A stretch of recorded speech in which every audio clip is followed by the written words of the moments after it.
I'm a brown bear. In this wealthy circle, the young ladies all have contract beasts, but while others have little kittens or puppies, Willow is unique. She chose me, a brown bear. When we were young, we relied on each other. When others mocked me, she would retort, "So what if it's a brown bear?" A brown bear's all cuddly and warm. Because of those words, I endured countless wounds to protect her as she grew up. But then, later on, she said to her friend, "Could you lend me your little puppy? I'll trade you for my gluttonous." Silly bear. I froze. The honey I had been licking slipping from my hand. I thought all night about it. I decided to break the contract. No one knows the truth. I'm not just any ordinary beastman. The reason I stayed by her side wasn't because she bound me with a contract. It's because I bound myself to her. I could leave anytime. Chapter 1. I sat at the table, scooping honey with a spoon. A bit of honey got on the corner of my mouth, so I quickly licked it off, not wanting to waste a single drop. When Willow came home from her trip, she caught me enjoying it. I smiled at her and asked, "Do you want some? It's really good." Willow furrowed her brow slightly and shook her head. "No, you enjoy it." As she walked up the stairs, she paused for a moment and said, "You're a bear. Can you stop eating like a pig? Aren't you about 170 pounds by now?" I froze, unable to reply. She continued as she walked upstairs, "Eat less, or people will think you're a fat pig." I stared at myself in a daze. In my human form, I stand at 6 feet 1 inch, and I thought I wasn't overweight. Sophia, the housekeeper, tried to comfort me, saying, "Miss didn't mean it like that. She's always liked you since you were young," she added. I lowered my head, mumbling a quiet acknowledgement. I'd grown up with Willow, and I knew every expression she made. Her gaze earlier had been full of disdain. Holding my beloved honey, I wanted to go upstairs and explain to her. Fat is a necessity for a bear's survival. To please her, I had already shortened my fat storing period and lengthened my fat burning period. I could not afford to lose more weight. I walked up the stairs and stopped in front of her room. The door was slightly ajar. She was on the phone. She said, "Maria, your little puppy is so cute. The one I have just eats nonstop the moment he gets back. Maria, why don't you let me borrow your new dog for a couple of days?" I froze, the spoon suspended in midair. I heard Willow laughing and adding, "Or, I could trade him for my silly, gluttonous bear. Don't let his clumsiness fool you. He's strong and can fight. Great value for the price. Anyway, he's stuck with me now. If I break the contract, no one else will take him, and he'll starve. He has no choice but to stick with me." I stood there, stunned. The honey dripped onto my hand, but I didn't even bother to lick it. I didn't eat anything the whole night. Sophia brought me a big bowl of fruit and vegetables, but I didn't touch any of it. I just curled up on the bed, lost in thought. Sophia rushed upstairs to find Willow, saying, "George is sick. He used to eat a whole bowl of vegetables, but tonight, he hasn't eaten anything." Willow came to my room and checked my forehead. It didn't feel hot, so she snorted and said, "No wonder they say, bears are cute when they're young, but their hearts turn bad when they grow up." Isn't that what I said? You look like a fat pig, and now you're sulking. Look at other people's contract beasts. Look at Maria's dog. See how it behaves. People love to walk their dogs, exercise them. Unlike you, stuck at home all day, eating and sleeping. I stared at her for a long time before I managed to say, "But I'm a bear." "You knew that when you met me." Willow's expression changed. She looked at me coldly and said, "Back then, I didn't know. I didn't know you would eat every day. If I had known, I would have." She stopped abruptly, leaving her sentence unfinished. Turning around, she walked to the door, stopped for a moment, and said, "Why can't you just be a little puppy?" I stood frozen, staring at her retreating figure. I suddenly realized that I no longer understood Willow as much as I once did. When we were younger, she had been so cute and well-behaved. Back then, I was just a bear cub, fluffy and round. I had been tricked into the black market by a jar of honey. Little Willow, among a crowd of beasts, had picked me, the unwanted one. She said she liked me chubby, that it was comfortable to hold me. We used to sleep together, play together. Her parents were always out, never at home. She made me promise to always stay with her and protect her. She said she would always be good to me. For those words, her parents, Lou father and Lou mother, were secretly harmed, and her relatives tried to seize the Lou family's inheritance. Time and time again, I saved her from assassination attempts. The assassins were very skilled. I wasn't an adult yet, so I didn't have enough strength. I ate and ate, trying desperately to make myself stronger. Back then, Willow fed me everything she had. Once, I was stabbed in the stomach, and the pain almost made me lose my human form. I transformed into a bear. If it weren't for the thick fat protecting me, I might not have survived. At that time, Willow cried, begging me not to sleep. She said if I fell asleep, there would be no meaning to her staying in this world. I didn't want her to be sad, so I gritted my teeth and fought through the life and death ordeal. Willow said she was glad I was so strong, that the fat protected me, but she never called me a fat pig back then. When did she start disliking me? Let me think. Oh, it seems like it started when that little dog that followed her everywhere appeared. Chapter 2. That day, Willow took me to visit Maria's house. As soon as we entered, I saw a tall, lean man. He had a pair of little puppy ears on his head, barking and happily rolling around beside Maria. It gave me the chills. When he saw Willow and me, he ran over, circled around Willow once, wagging his tail happily. Willow, looking at him, blushed and stared for a long time. She played cards with Maria but seemed distracted the entire time. That evening, back home, she was in the studio drawing while I went in with Honey to keep her company. When she saw me, Willow quickly covered her drawing and said, "Next time, knock before coming in. Go eat your honey in the dining room. Why come to the studio?" I opened my mouth, wanting to say, "Every day at this time, I'm in the studio anyway." I took a spoonful of honey, ate it quietly, and just stared at Willow's stunning, beautiful face. When Willow got tired of drawing, she'd rest in my arms for a while, but that day, she kicked me out of the studio, saying I shouldn't come in anymore. As I left, I caught a glimpse of her drawing on the paper. It was a little person, with pointy ears and a smile showing sharp teeth. It was Maria's little puppy. I sat down in the living room, forgetting to turn on the lights. I felt an emptiness in my heart. Late at night, Willow came out of the studio. In the moonlight, she saw me sitting there, dazed, and sighed. She came over and wrapped her arms around mine, saying, "Go to sleep. I won't lose my temper anymore." I lowered my head and muttered, "Actually, if you don't like me, I can leave." Willow snorted and said, "Where would you go? You're my contract beast. You have to stay with me for the rest of your life, unless I decide to break the contract." She tightened her grip on my arm and said, "I will never break it. Who else would take care of you?" She led me upstairs, watched me lie down, then threw herself into my arms, just like on countless nights before. But at the moment the light turned off, she suddenly said, "George, you need to mature, at least work out, get some abs, change your hairstyle." I stared at her back in the dark. After a while, I quietly said,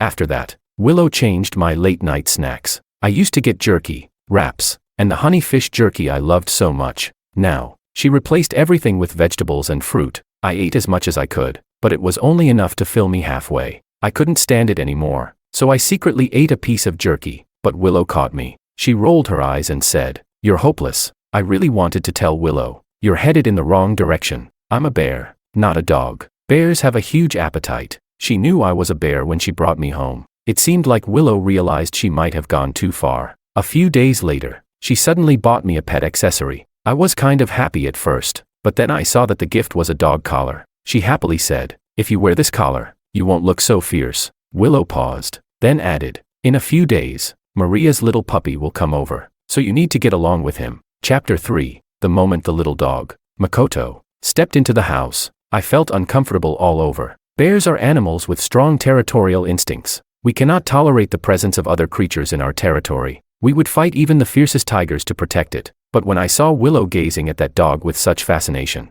I gritted my teeth, suppressing the urge to chase him away. Willow asked me to greet Makoto, so I reluctantly took the honey and went over. Willow frowned and said, "So useless, can't even keep your mouth shut." I looked up at her in surprise. I put the honey down in disappointment. I was starting to miss home, the forest where I grew up. I'm the son of the Bear King, and there, I could have as much honey as I wanted. But here, when I shift back into my human form, my fur looks dull and rough, with no luster at all. I sighed. Makoto's smile was warm, but there was something in his eyes that I just couldn't stand. I'm a wild animal, born with sharp instincts. I looked up at Willow and said, "I'm not feeling well. Can I leave now?" Makoto immediately dropped his tail, looking at Willow in confusion. Willow's expression darkened instantly. She huffed, "How can you be so rude? Makoto just got here, and you're already showing him who's boss." I stared at her in confusion. I didn't understand what she meant by showing him who's boss. I didn't do anything. Makoto sighed and said, "It's okay. Bears are naturally fierce. I can handle it." He forced a smile, trying to act nonchalant as he said,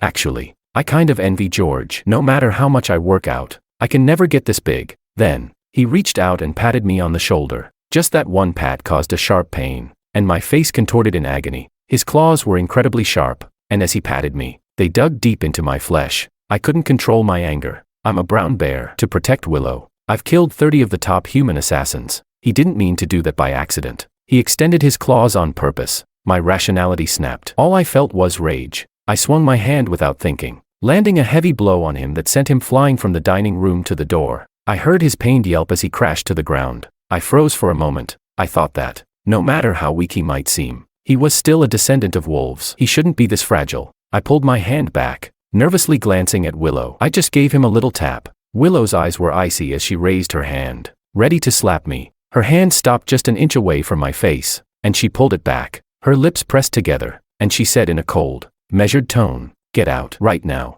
In all the years I've known Willow, she's never told me to leave when she was mad. Even when I was younger, when I used to annoy her by destroying her room or eating her homework, she would just stomp her feet, run out of the house, and avoid me. I turned away in silence, dragging my heavy body up the stairs. I heard Willow behind me, speaking to Makoto. He's a bit dumb, but don't mind him. Chapter 4. I didn't leave the room all night. Sophia secretly brought me some dried fish, but I didn't touch a single piece. I could hear Willow downstairs, laughing happily. When Sophia told her I wasn't eating, Willow paused and said, "That's fine, actually. Otherwise, people would think I'm raising a pig at home." I lay in bed, staring at the ceiling, missing home even more. Late into the night, when Makoto had fallen asleep, Willow pushed open my door and said, "I'm just looking out for you. You're becoming more and more violent." I replied, expressionless. He provoked me. If I retaliate, it's considered being violent. Does that mean, no matter what the other person does, if I strike, I'm the one with violent tendencies? Willow hesitated before saying, "It's not the same. You're a bear, and he's a dog. No matter how much he hits you, it won't hurt. A bear should never hit a dog, just like a man should never hit a woman." I asked, "What if the other person strikes first?" She answered, "No matter the reason, you shouldn't strike. A bear that hits a dog is no good, just like a man who hits a woman is worthless." I sighed and said, "Willow, do you really like Makoto? Do you not like me anymore? I've heard that humans often cling to street dogs when they are poor. But once they become successful, they discard the street dog and buy an expensive pedigree dog to raise, leaving the street dog to die in the cold. Am I the same?" Willow froze for a moment before softly replying, "No." She added, "I don't like him. I just think it's wrong to bully the weak. I don't like the way you acted." I closed my eyes. Willow only speaks softly when she's lying. So, Willow has already lied to me for his sake. I sighed and said, "Got it. Let's sleep."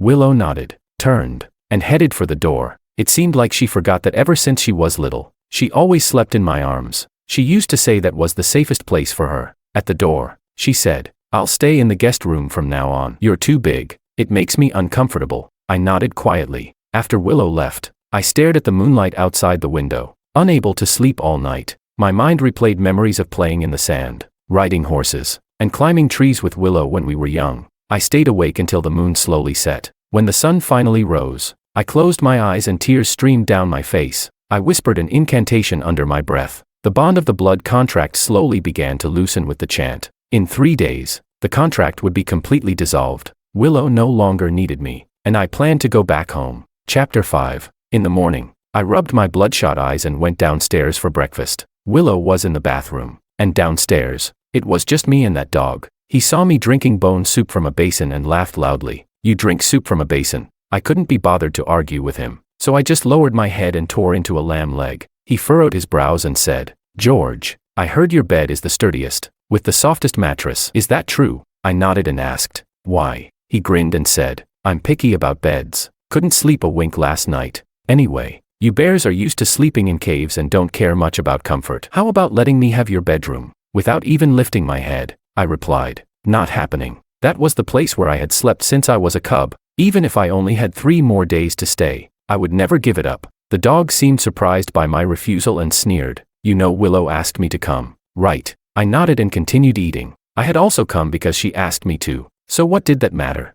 He went on, "Her asking me to come means you're no longer useful as a pet. From now on, you'll have to recognize me as your big brother. Understand?" I put down the lamb leg, speaking slowly and deliberately. "You want Willow to come and tell me that? Recognize a dog as my big brother? Do you know how much you weigh? Do you think you can talk to me like that?" Makoto's dog face twisted with anger. At that moment, I heard soft footsteps behind me. I didn't need to turn around to know Willow was coming downstairs. The dog suddenly gave me a strange smile and began growling at me. His sharp teeth gleamed ominously in the light of the dining room. I didn't know why he was acting like this, but it triggered the predator instinct inside me. I instinctively raised my hand, ready to strike. I wanted to slam him down and turn him into a pancake. But just then, I heard Willow's angry shout, "George, what do you think you're doing?" Something hit my head. It was a vase Willow had thrown. She used all her strength, and it made my forehead ache. I rubbed the sore spot and looked at Willow. Her eyes were filled with disgust, and she said, "Last night, I thought you just lost control for a moment, but now I see. You're just that violent." The dog had actually moved closer to Willow and put his arm around her shoulder. He said, "Willow, I suffer from insomnia." I tried talking to George about switching rooms, but he immediately flew into a rage and wanted to fight. "Willow, you know, I'm not really afraid of him. I just think violence won't solve anything." What a damn actor. This small body of his wasn't scared of me. I glared at the slick-talking poodle, grinding my teeth. Bears like to fight, not talk. I thought for a moment and could only mutter, "He dares to covet my room." Willow coldly replied, "What if he wants to sleep in your room? He's a guest. He wants to sleep there. Let him. What's the big deal? Because of a bed, you want to kill him? Your beastly nature never changes." At her words, I couldn't say a single word. There was no point. Willow turned to Sophia and ordered, "Move George's stuff downstairs into your room." She then looped her arm through Makoto's and said, "From today on, he'll sleep in George's room." Sophia hesitated. "Is this okay? That's George's room, the one he's been sleeping in since he was a cub." Before Willow could respond,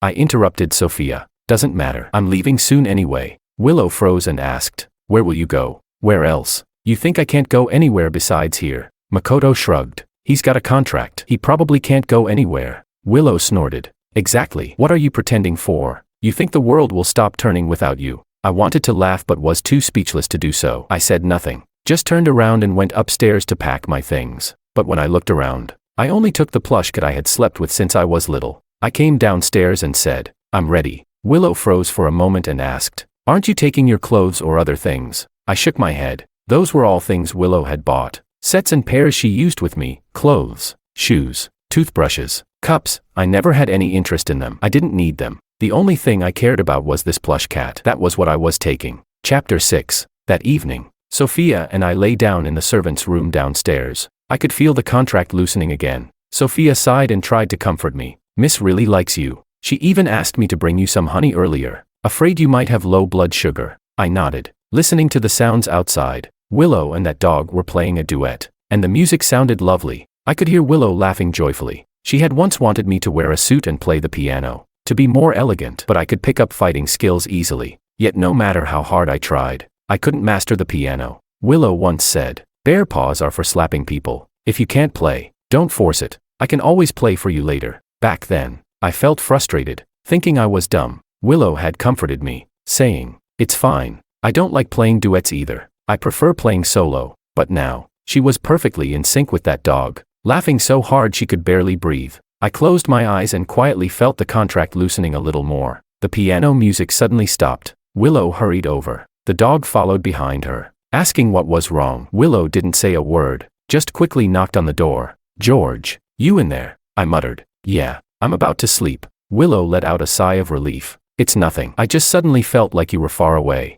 She took a deep breath and continued, "Maybe I'm just too tired. You should sleep earlier." I responded with a simple, "Okay." Sophia exclaimed, "See, Miss still cares about you." As soon as she said that, the piano music and the dog's flattering barks resumed outside. Sophia didn't say anything else. I stared at the moonlight outside the window for a long time before slowly falling asleep. Turns out, I wasn't so dependent on that bed after all. The next day, Willow and Makoto went to a party. Everyone took their contracted beasts with them, but Willow never brought me. She said I was too stupid and afraid I would get lost. But how could I get lost?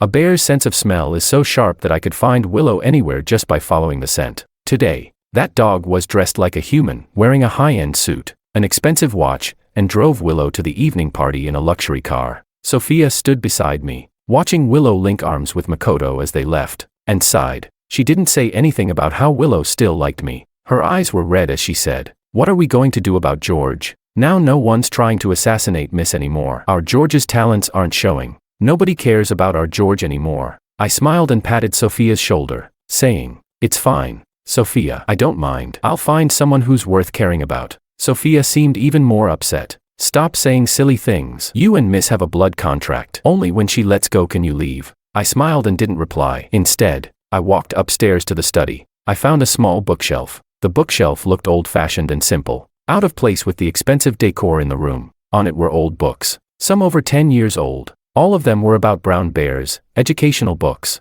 photo albums, and photography collections. These were all collected by Willow after she brought me home. She spent years collecting them, one by one. She treasured every book and image about brown bears as if they were precious. She knew more about brown bears than I did, but later, she forgot all of this knowledge. I sighed, packed up the books, and sent them to a charity fund. At least they would bring some joy to children in mountain villages who couldn't afford books. After selling the books, I went to my room and stared at the painting hanging on the wall, lost in thought. It was the painting Willow made of me when I was little, a ball of dusty fur with small, black eyes darting about, and little paws holding on to honey. Willow loved to draw, and she had studied with a famous teacher, creating many award-winning pieces, but she said her favorite was this one. After her parents passed away and relatives started causing trouble, whenever Willow was scared, she would quietly look at this painting for a long time. Then she would jump into my arms and say, "I'm not afraid anymore, because George is by my side." She would say, "I'll live well, otherwise, who will take care of us?"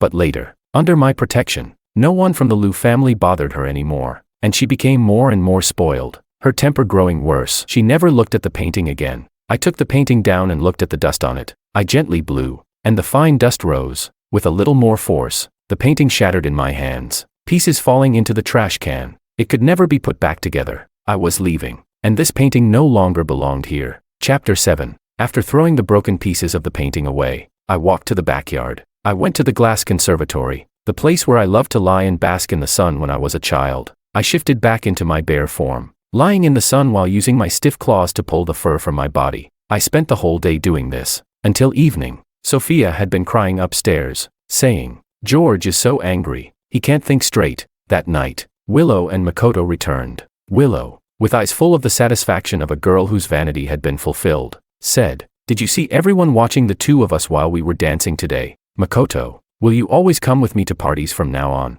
Makoto wagged his tail, smiling as he nodded. "Sure." I sat in the dining room, finished eating, and quietly washed the dishes. Afterward, I got up and returned to my room. Willow looked at me, wanting to say something, but hesitated. After a while, she spoke. "When will you stop being so big and clumsy? Then maybe I could invite you along too." I shook my head. "No need. This is just how I am. I wasn't a dainty little dog. As a bear, what else could I be but big and strong?"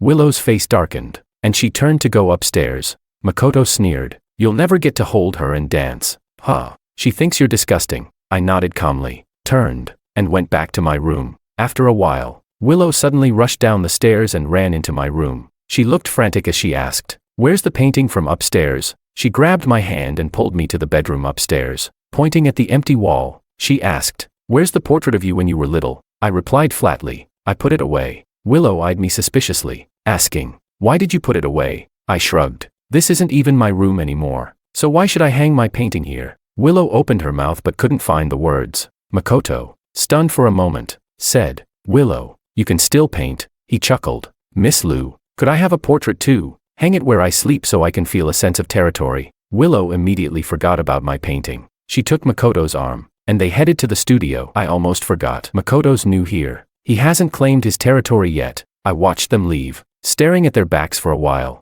Then I rubbed my temples. It didn't matter. Just 2 more days, and the contract would be broken. That night, Willow painted a portrait of Makoto. The next day, she had it framed and hung it in their bedroom. After a while, she came to me and said, "If you apologize to Makoto and promise not to hit him again, I'll have Sophia set up a new bedroom for you and let you hang your own paintings." I shook my head. No need. I thought to myself, just 2 more days. I wouldn't make any more trouble. Willow, looking dissatisfied, said, "You're going too far. Are you trying to piss me off on purpose? This will only make me hate you more." I shrugged. "Think what you like." Willow bit her lip, not saying anything more, and went to the studio. Makoto stood at the top of the stairs, looking down at me with a smile. "How did someone as dumb as you end up as a contracted beast? You don't even know how to flatter a girl. You should just stay in the forest and live off raw meat." Sophia's face turned red with anger, but I stopped her from saying anything. I smiled and said, "Who says you're wrong? I had once lived freely in the forest. If not for my love of food,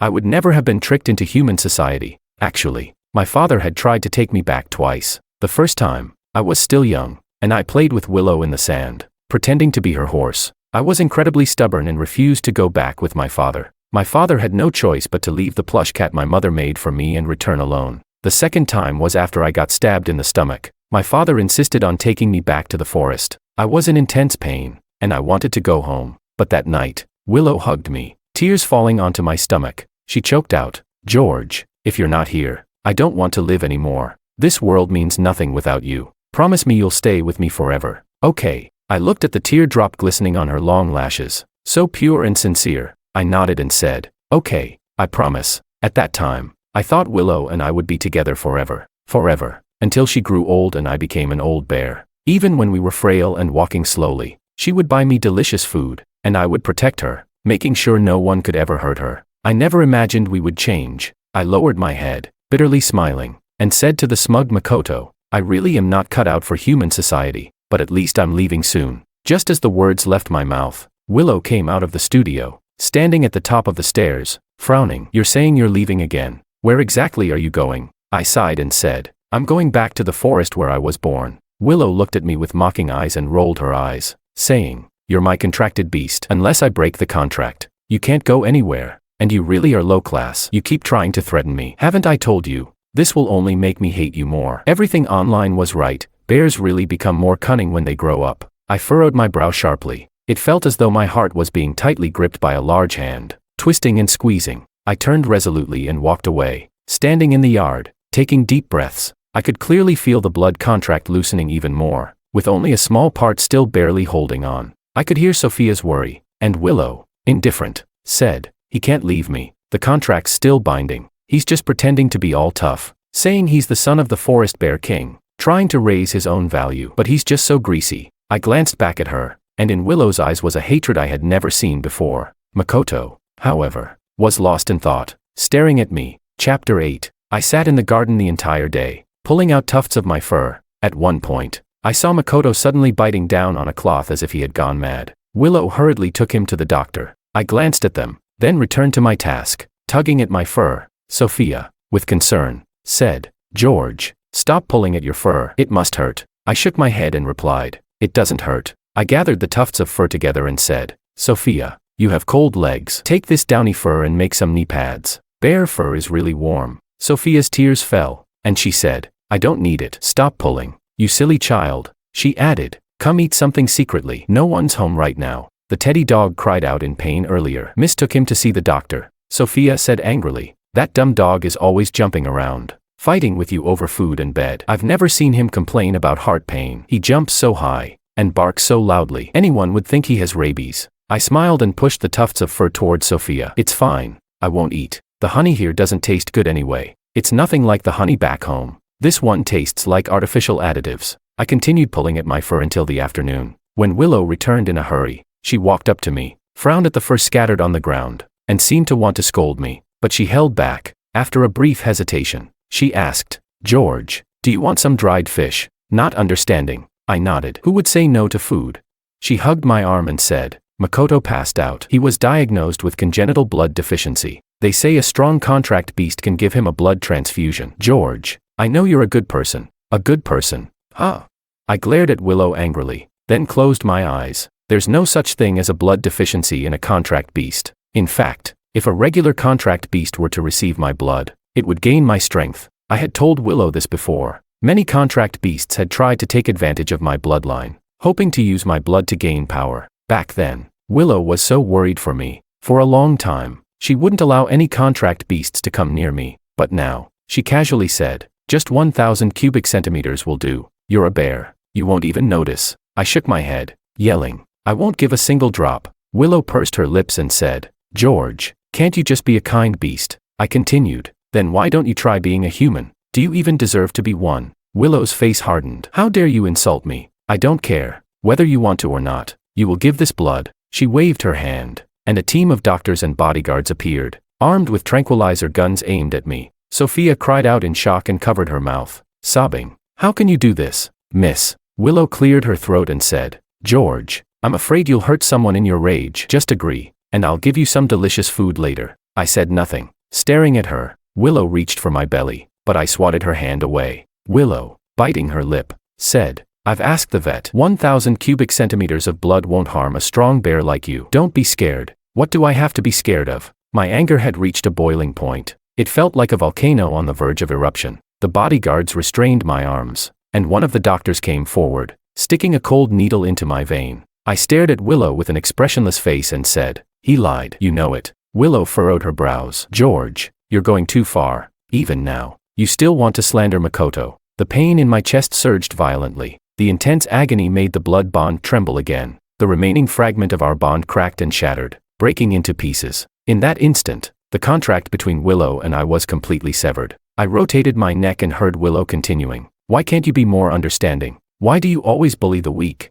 Makoto is a good person. Why do you always dislike him? He's just a guest, and we're supposed to be together for life. Can you help him, please? If you help him, I'll listen to you from now on. I won't say anything more. Sophia, unable to bear it any longer, choked up and said, but miss, last night you even asked Makoto if you could change contract beasts. Willow shot her a glance and said, I was asking if we could change for a while and then switch back. I can't leave George. He can't leave me. Without me, how would he survive? I was speechless. She was a madwoman, babbling nonsense. Without her, I'd be better off. I stepped in front of Sophia to prevent her from speaking further. I grabbed the doctor's wrist, freezing him in place, and smiled at Willow. Willow, I've helped you 30 times, killed 30 people, and saved your life 30 times. Shouldn't that be enough to pay for the food I've eaten these years? Willow looked confused, nodding. Then, as if sensing something, she patted her chest and asked in confusion, why can't I feel the contract anymore? I cut her off. Because it's gone. I owe you nothing. As for this mad dog, whether he lives or dies is none of my concern. I'm leaving now. Do you understand? Willow hammered her chest in frustration, saying, you always say that. Where do you think you're going? She pounded her chest, muttering to herself, why does it feel so empty? I coldly replied, probably because the contract is gone. Willow glared at me and said, you're a liar. I haven't touched the contract, so how can it disappear? You can't leave me. She blocked my way, glaring at me angrily. I scoffed. You think you can stop me? Enough of this. Thanks for the honey over the years, but it's just too awful. I then let my beastly nature take over, breaking free from the guards who had been holding me down, and with a swipe of my paw, I sent them all flying. I yanked the needle out and shoved it into the doctor's hand. Looking at Willow, who stood in front of me trembling but still trying to block my way, I grabbed her and threw her like a rag doll. She landed in the flower bed with a thud, unable to move. With ease, I became a massive, powerful brown bear, crushing the tranquilizer guns aimed at me and knocking the remaining bodyguards down. Without looking back, I dashed out of the house and ran into the dense forest on the outskirts, disappearing without a trace. I was heading back to where I was born, back to the great forest. Behind me, I heard Willow's heart-wrenching cry, shouting, George, where are you going? Come back. I didn't look back. I was going to get real honey. I didn't want to stay here starving and give blood to that foolish dog. Chapter 9. I spent a week running back to the forest. My parents couldn't contain their joy. They prepared piles of honey and dried fish for me. Every day, I either followed my father hunting or lounged beside my mother, napping. Life was incredibly comfortable. My fur quickly regained its shine, gleaming under the sunlight. My father said I was strong and quick, a great hunter. He added, it was a shame for me to be around a woman. I sat on the ground, my face smeared with honey, grinning broadly. Who says that's not true? Sometimes, I would sneak down the mountain to the human village, visit the small convenience store, and watch Bear Trouble on TV. On the news, the reports began. Lou Group has invested $30 million to find contract beast George. Then, Miss Lou has invested $50 million to find her good friend, George. Finally, Willow has invested $100 million to find her husband, George. In just 1 week, she increased her offer 3 times, searching everywhere for me. From the news, I heard that Makoto was found out to have been collaborating with the doctor to deceive me about my blood, and Willow had thrown him into the black market. Willow, looking haggard, appeared on the TV screen, her face pale as a ghost. She was crying uncontrollably, her voice hoarse as she choked. George, when will you come back? I won't look for any other contract beasts again. I'll never be so headstrong. I'll only recognize you as my bear for the rest of my life. Her tears flowed endlessly, her voice so raspy. She said, you can have as much honey as you want. I'll never say anything bad about you again. I won't say you're evil. The bad one is not you. Willow couldn't continue, covering her face with both hands, her shoulders trembling. The proud Miss Lou of the Lou family looked so much like that helpless little girl from years ago. But I was no longer that little bear cub. I transformed into human form, bought some beef jerky to snack on, and kept watching TV. Afterward, I clapped my hands and went home. Willow always said that bears had wicked hearts, but what could a bear do compared to her? Bears kill with sharp claws and teeth, but she didn't even need to lift a finger to kill. With just a few words, she could destroy someone's heart without shedding a drop of blood. The bear that once willingly stayed in the city eating honey with additives for her had already been killed by her. That tranquilizer gun didn't even have to fire a shot to shatter the heart of that foolish bear. Now, I no longer remembered the pain of the past or the deep scars. Compared to Willow, I found that honey was what truly attracted me as a bear. Chapter 10. I spent my time eating and drinking in the forest, occasionally sneaking down the mountain to watch bear trouble. I also saw Willow constantly appearing in the news. The bounty kept rising. Eventually, she even hired a team of mercenaries to find me. On the day I saw that news report, I heard the sound of a helicopter hovering overhead. 10 minutes later, Willow appeared at the edge of the forest. Her face was haggard, pale as if she had suffered greatly. When she saw me with my back turned, digging for a beehive, Willow's tears fell in large drops. She said, "George, I miss you so much." She came over and grabbed my arm. "I've prepared so much honey, so much dried meat, and I even hired a chef to make spring rolls just for you. 24 hours a day. You can eat whenever you want. I've even changed your bedroom back to the way it was." Oh, no. I added 3 large refrigerators, all filled with food. "George, will you come back home with me?" I paused, then asked, "Back to what home?" I pointed to the vast forest behind me and said, "This is my home." Willow pulled on my arm, saying, "The Liu family is your home. There's the yard you like, the honey, and the dried fish you love." I pointed again to the forest behind me. "But here, I have a whole forest, a river full of fish, and countless beehives." Willow was silent for a moment. It seemed like she had thought of something. She turned and ran back to the helicopter, returning with a huge bag of food. She laid it all out in front of me, saying, "Look, I've got smoked meat spring rolls, pork floss bread, fresh fish, all your favorites." I shook my head. "But I don't love those anymore." It was the foolish bear from before who loved those,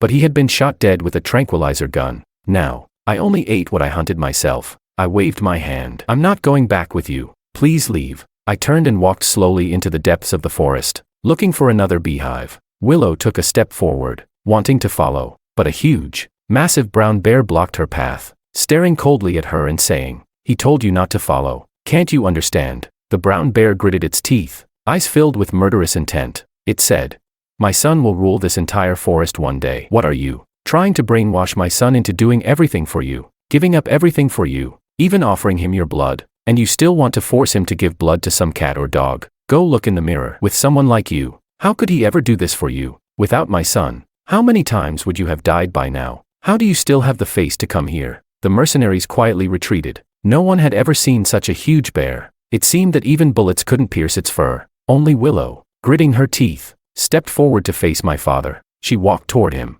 her voice hoarse as she begged, "But I can't live without George. I beg you. Without him, I really can't survive." My father began to snort heavily, a sign that he was about to unleash his fury. I stopped in my tracks. Turning, I walked back to intercept my furious father, silently watching Willow. Her translucent tears, just like before, hung on her long eyelashes. When Willow saw me return, she was ecstatic. "George, you want to come with me, right?" I shook my head. "Willow, go back." Willow's face turned pale. She forced a smile and said, "I'll only want George from now on. I don't need anyone else. Take me home, please." I sighed. "No, it's no longer about whether you want me. I don't plan on wanting you. The George who protected you, who loved you, is already gone. Now, the George you're looking for has no interest in you." Willow trembled, and she said, "How is that possible? You once risked your life to save me." I interrupted her. "You've probably heard by now. I can break the blood contract, and it's not just because of my bloodline. It also requires me to have no feelings for you anymore. That's the real condition. If I still have even a shred of feelings,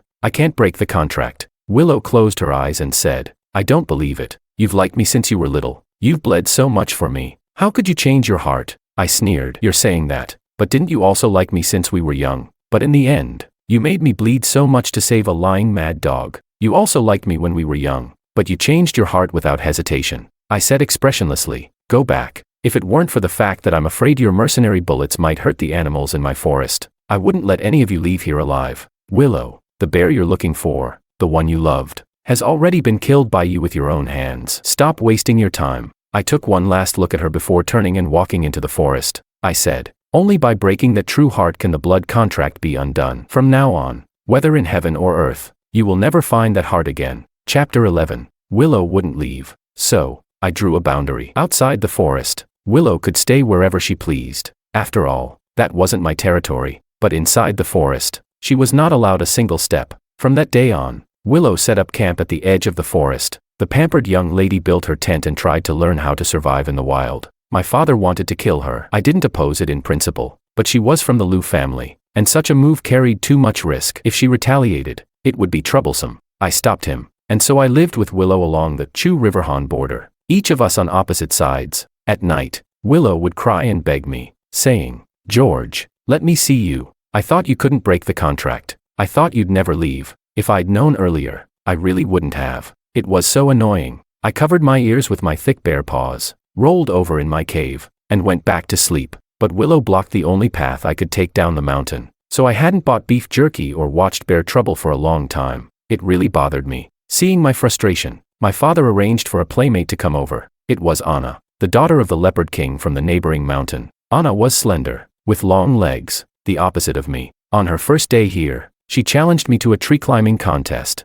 As soon as I heard that, I got excited. Back when I lived with Willow, I used to climb trees every day and play hide and seek with her. I was pretty fast, but later, Willow said it would scare others, so she stopped me from climbing. Anna and I each picked a tree, and we competed for the whole morning. She won 3 times, and I won 5. With starry eyes, she said, "I thought you lived a pampered life in human society. I didn't expect you to be so capable." I smiled wryly. In human society, I learned all kinds of survival skills, got beaten up, and in the end, couldn't even eat honey. It couldn't be called a pampered life at all. The next day, Anna challenged me to a swimming race. She won. On the 3rd day, we hunted together, and we were evenly matched. She brought the catch in front of me, saying, "Delicious." Then, she stared blankly as I wildly showed off the meat. I flashed her a smile and told her to stop staring and eat it quickly. Only then did she snap out of it. Since Anna arrived, Willow had become increasingly uneasy, several times trying to sneak in, and when she heard our laughter, she couldn't resist and walked right in. She saw me eating raw meat and then glanced at the little leopard. She pursed her lips and said,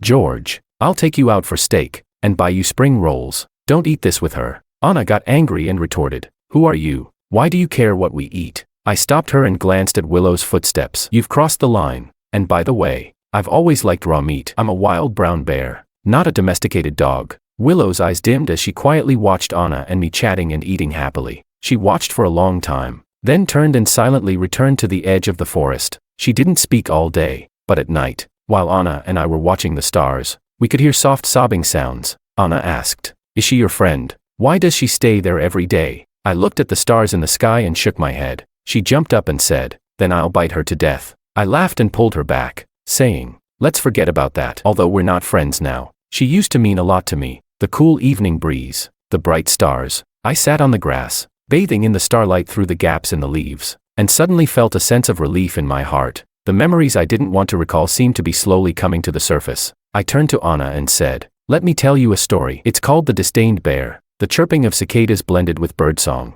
the scent of grass mixed with the earthy aroma. I slowly told the story. Anna was so angry she kept grinding her claws, and the sobbing outside the forest seemed to have stopped without me even noticing. When I reached the end of the story, I said, "In the end, the bear tore apart a heart, and the pain almost killed him. Carrying the dozens of scars left over the years, he returned to the forest. At least he was lucky enough to have an escape route. If he were an ordinary contracted beast, he might have died that day." The bear decided never to go back to human society again. The forest is the only clean place. Anna's eyes turned red. She nudged me with her head and said, "Tomorrow, let's go hunting together again. Let me make it up to you." "Okay," I smiled, and she smiled back. We played until midnight before falling asleep, and in my dreams, I vaguely heard soft sobbing outside the forest. It sounded familiar, but Anna and I were curled up together in the cave, too lazy to get up and check. Chapter 12. The next day, Anna actually went to help me collect honeycombs. She wasn't careful enough, and her eyelids got swollen from bee stings. When I returned with a deer I had hunted, I tried to hold back my laughter and told her to eat first while I went to get her revenge.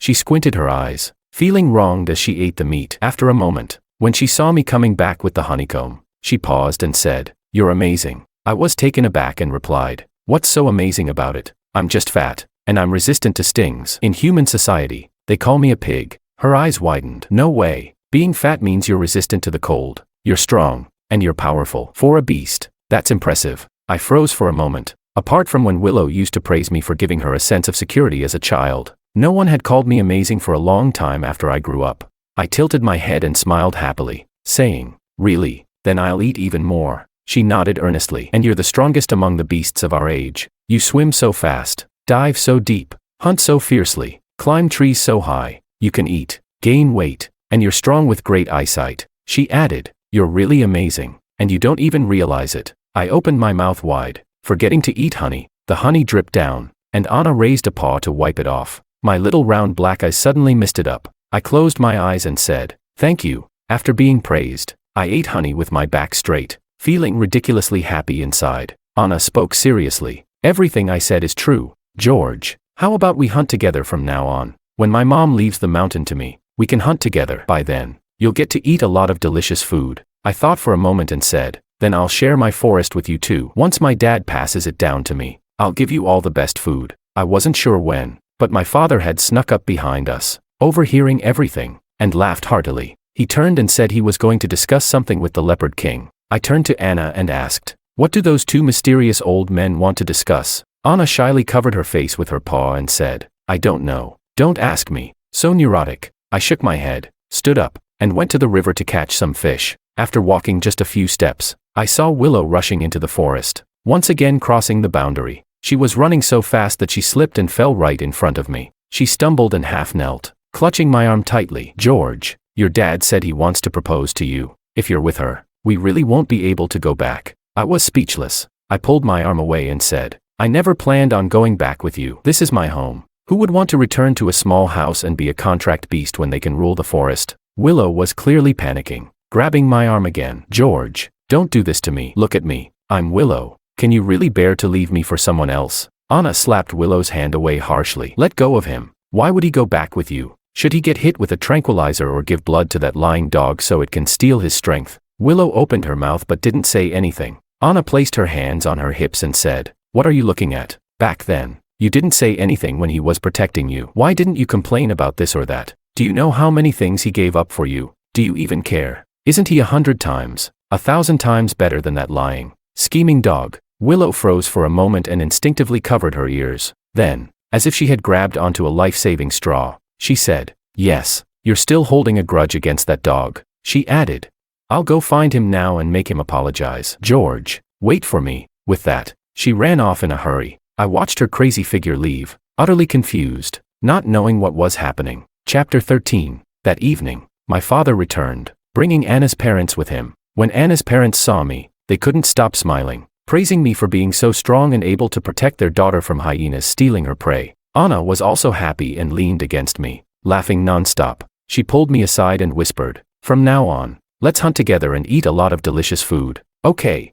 Looking into her hopeful eyes, I remembered the joy of climbing trees, swimming, and hunting together. I nodded and said, okay. Right after that, I immediately dragged Anna off to collect honeycombs. We played happily for a few days, but then we heard the annoying sound of a helicopter buzzing above our heads. I was getting really fed up, so I walked to the edge of the forest, waiting for the helicopter to land. I watched as Willow had her bodyguards drag a disheveled figure out of the plane. The person was ragged, skinny, with dry hair, and looked somewhat familiar. It was Makoto. Willow had the bodyguards throw him in front of me and said, George, I brought that dog to you. He's the one who colluded with the doctor to try to get your blood. I've had him mining in the Black Mountain. Don't even think about him being a contract beast anymore. George, look at him now. Can you forgive me?